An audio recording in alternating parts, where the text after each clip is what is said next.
Hello viewers, कैसे हैं आप सभी। होपफुली आप सब भी अच्छे होंगे।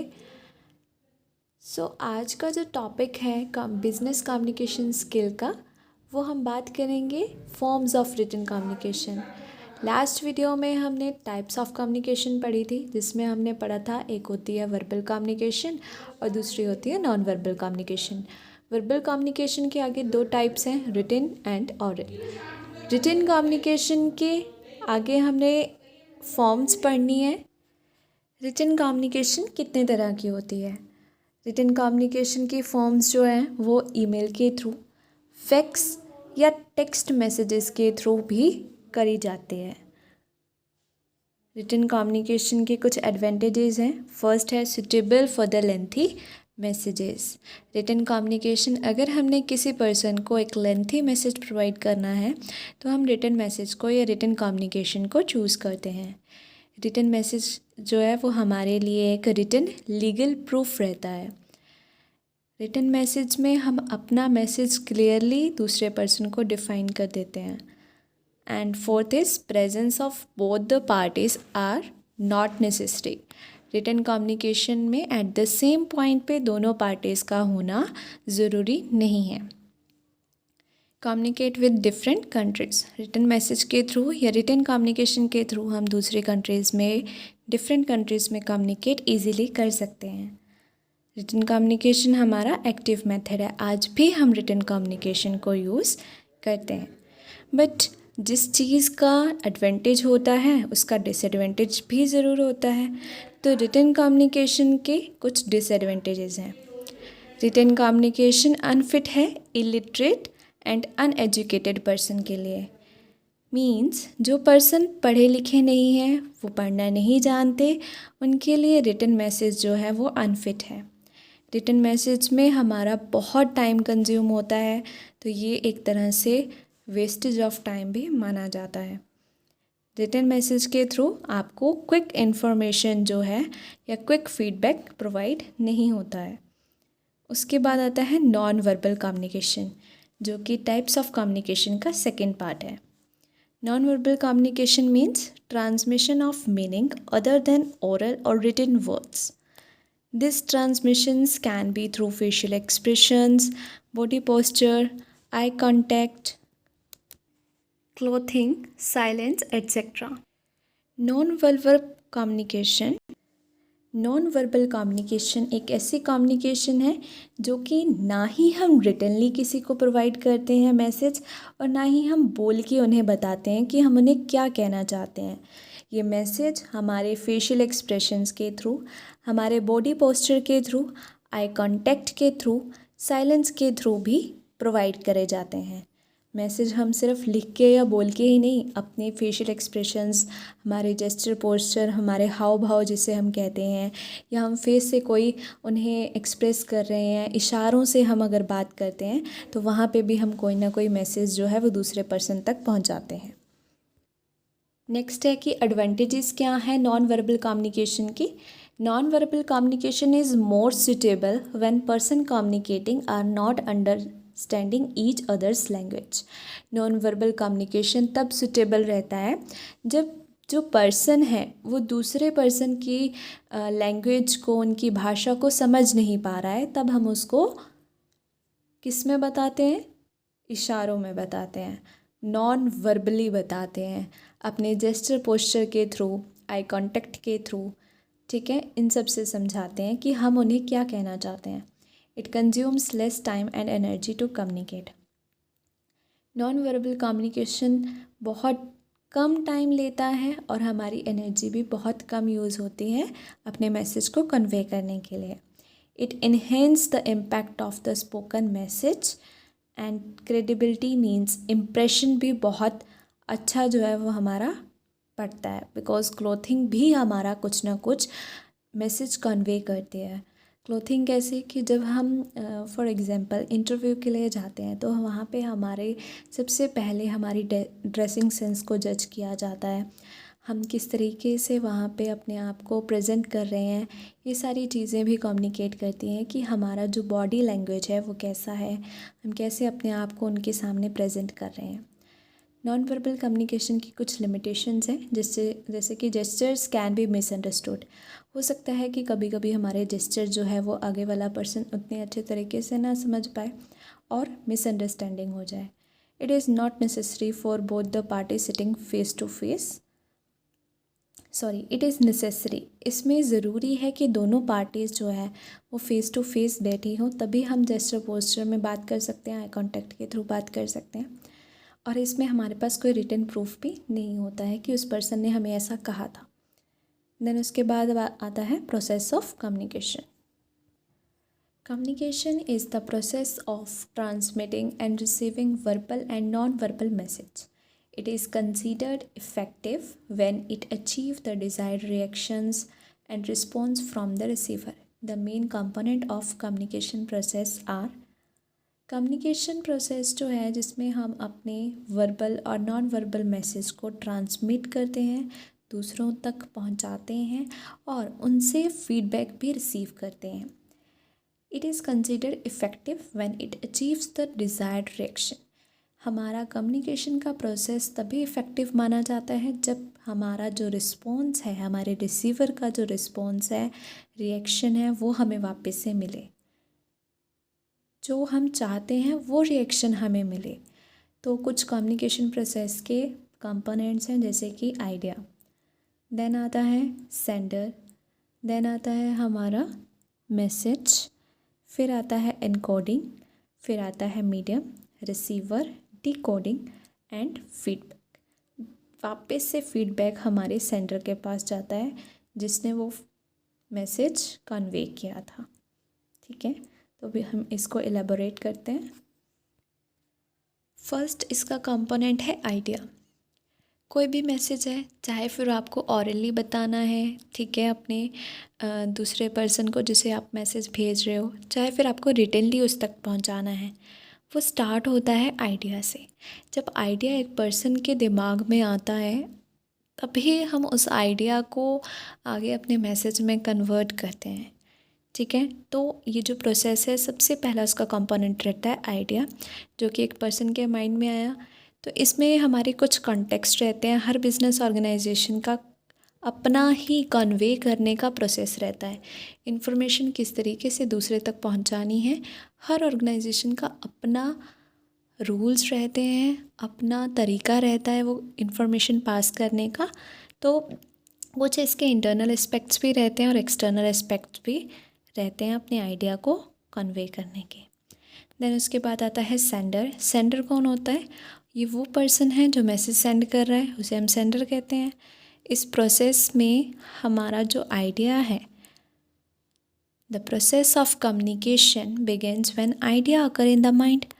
हमने पहले भी बात करी कि जो हमारा कम्युनिकेशन का प्रोसेस है वो तब स्टार्ट होता है जब एक पर्सन के दिमाग में आइडिया आता है और सेंडर जो उसको सेंड कर रहा है उस आइडिया को दूसरे पर्सन तक, उस ऑर्गेनाइजेशन के कुछ ऑब्जेक्टिव को अचीव करने के लिए, ठीक है, उस आइडिया को दूसरे पर्सन तक पहुंचाता है. कौन? सेंडर, जो कि उस आइडिया को सेंड करेगा दूसरे पर्सन को या फिर किसी ऑर्गेनाइजेशन को, जो कि कुछ ऑब्जेक्टिव उससे अचीव करेगी. जो हमारा सेंडर है वो एक इंडिविजुअल भी हो सकता है, एक ग्रुप भी हो सकता है, या फिर कोई एक ऑर्गेनाइजेशन भी हो सकती है. सेंडर के दिमाग में बिल्कुल एक पिक्चर क्लियर होनी चाहिए जब वो मैसेज सेंड कर रहा है कि वो बोलना क्या चाहता है, उसके दिमाग में क्या है, उसका आइडिया क्या है. एक क्लियर पिक्चर अब सेंडर को अपने दिमाग में बना लेनी होती है और उसी अकॉर्डिंग ही वो अपने आइडिया को, अपने मैसेज को कन्वे करता है. नेक्स्ट कंपोनेंट है मैसेज. मैसेज क्या होता है? कोई भी वो आइडिया जो हमारे फर्स्ट स्टेप में एक पर्सन के माइंड में आया था, हमने बोला ना कि ये प्रोसेस आइडिया से स्टार्ट होता है, वही आइडिया अब उसको हम मैसेज में कन्वर्ट करने वाले हैं. हमारा आइडिया, हमारे इमोशन, हमारे ओपिनियन जो कि ट्रांसमिटेड किए जाते हैं हमारे सेकंड कंपोनेंट सेंडर के द्वारा, उसको हम मैसेज कहते हैं.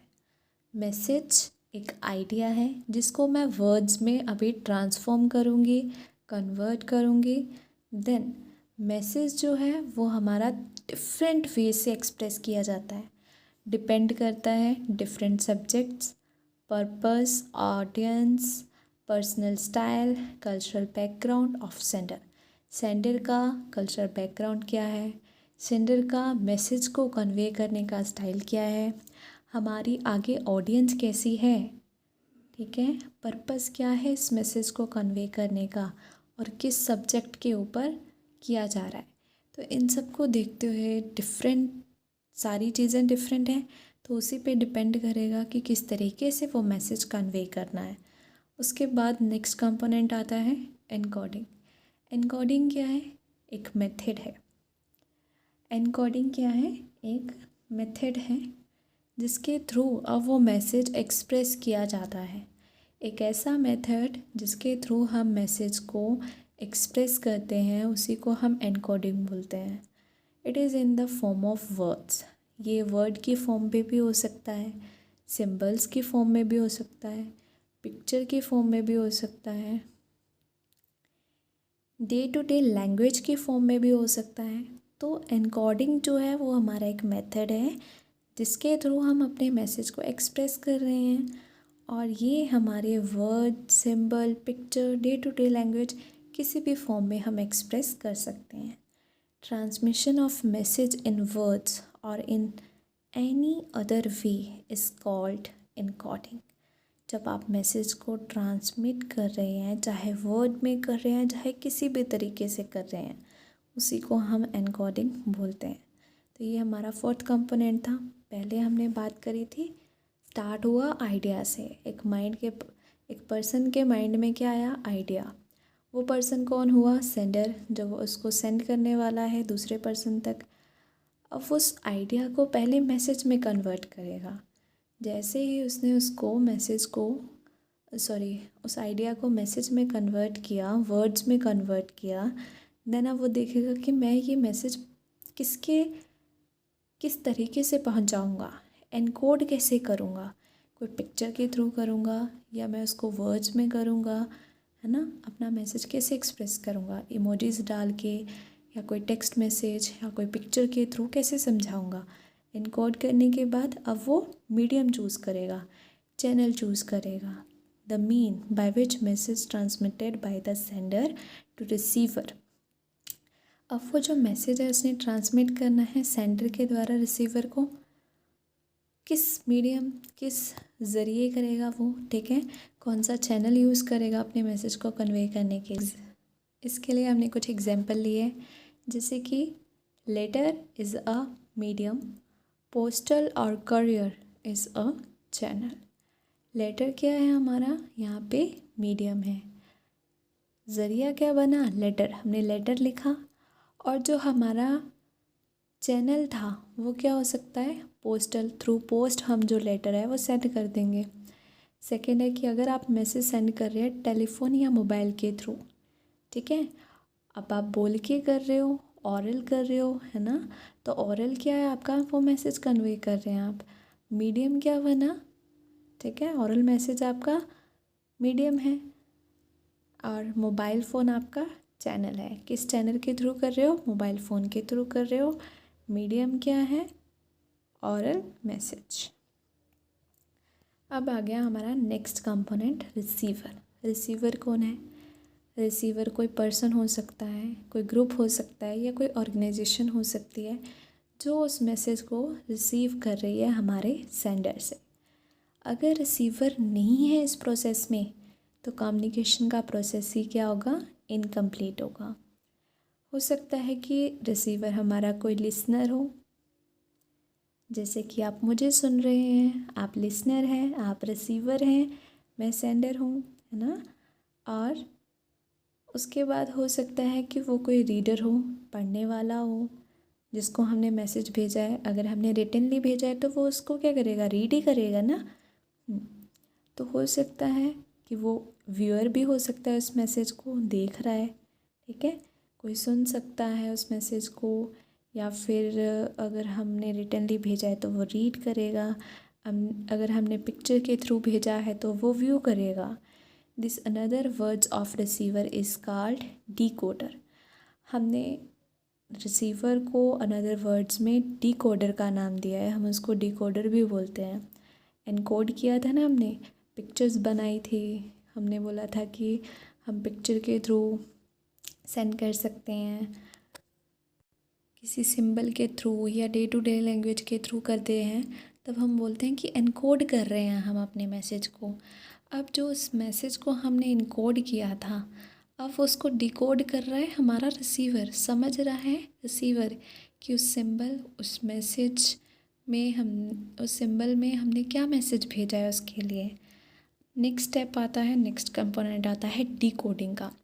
ये एक मेंटल प्रोसेस है जिसमें रिसीवर जो है मीनिंग निकालेगा उस वर्ड, सिंबल, पिक्चर से। मैसेज का जो हमने वर्ड्स में मैसेज भेजा, सिंबल्स में भेजा या पिक्चर में भेजा, अब उसका वो मीनिंग निकालेगा कि मुझे मेरा जो सेंडर है वो कहना क्या चाहता है, उसका मैसेज एक्चुअल में है क्या।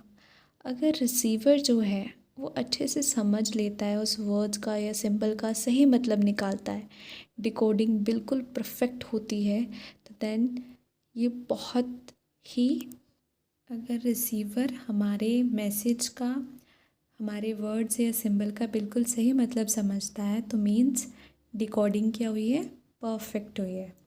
उसके बाद आता है feedback. Feedback is the receiver's response to the message. Feedback क्या है, हमारा जो रिसीवर है उसका रिस्पॉन्स है कि उसने क्या समझा। और जब तक फीडबैक नहीं होगा, फीडबैक अगर सेंडर को प्रोवाइड ही नहीं किया जाएगा, बताया नहीं जाएगा कि जो मेरा रिसीवर है उसने उस मैसेज से क्या इंटरप्रेट किया, तब तक ये कम्युनिकेशन का प्रोसेस इनकम्प्लीट ही होगा। इफ़ेक्टिव कम्युनिकेशन तभी मानी जाती है अगर उसमें एक फीडबैक प्रोवाइड किया जाता है हमारे सेंडर को कि हाँ, आपका मैसेज हमें मिल गया और आपका मैसेज हमने समझ भी लिया। नेक्स्ट टॉपिक हमारा रहने वाला है डिफरेंट फॉर्म्स ऑफ कम्युनिकेशन, जिसमें हम फॉर्मल एंड इनफॉर्मल कम्युनिकेशन पढ़ेंगे। इसमें भी आगे हमारे पार्ट्स हैं, डाउनवर्ड है, अपवर्ड है, जिसको हम वर्टिकल कम्युनिकेशन का नाम देते हैं, और हमारे पास एक हॉरिजॉन्टल कम्युनिकेशन या फिर पैरेलल कम्युनिकेशन भी है। ये सारी कम्युनिकेशन की फॉर्म्स हम नेक्स्ट वीडियो में पढ़ेंगे। तब तक बाय बाय।